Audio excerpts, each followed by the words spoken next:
In a green valley surrounded by tall hills, there lived a group of geese. Among them was a young goose named Milo.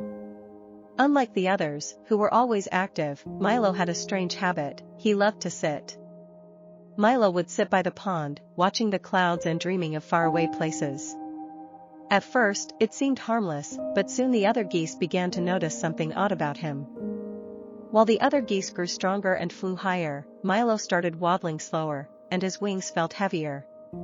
His lack of activity began to catch up with him as the seasons changed. One day, an older goose approached Milo and said, "Milo, why don't you join us for flying practice? The sky is waiting for you." But Milo just shrugged it off, preferring to remain seated. Milo stretched and yawned, saying, "Why tire myself out when I can just sit here and watch? Isn't it better to save my energy?" The older goose frowned but chose not to argue further. As migration time approached, the flock prepared for the long journey ahead. However, Milo, who had spent most of the year inactive, found himself in trouble.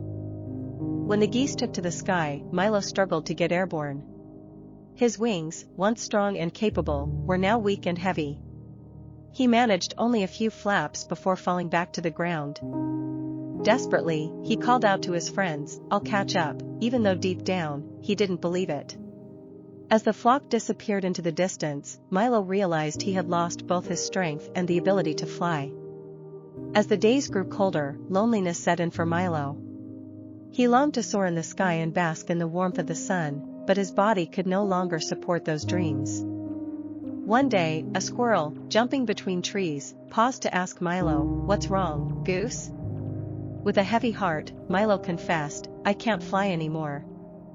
The squirrel replied with wisdom, "Maybe it's because you forgot what your wings are for. The body is like a tool, you have to use it, or it rusts." The squirrel's words struck Milo hard.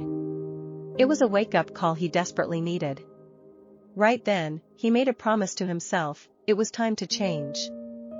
Though it was late, Milo began a new routine of walking, stretching, and flapping his wings every day. Slowly but surely, he started to regain his strength. By the time spring arrived, Milo felt ready for the skies. When his flock returned from migration, he joined them, flying higher than he had ever dreamed, carried by the winds. From that day onward, Milo never stayed still for long. He had learned an invaluable lesson: sitting too long is like being chained, only when we move are we truly free.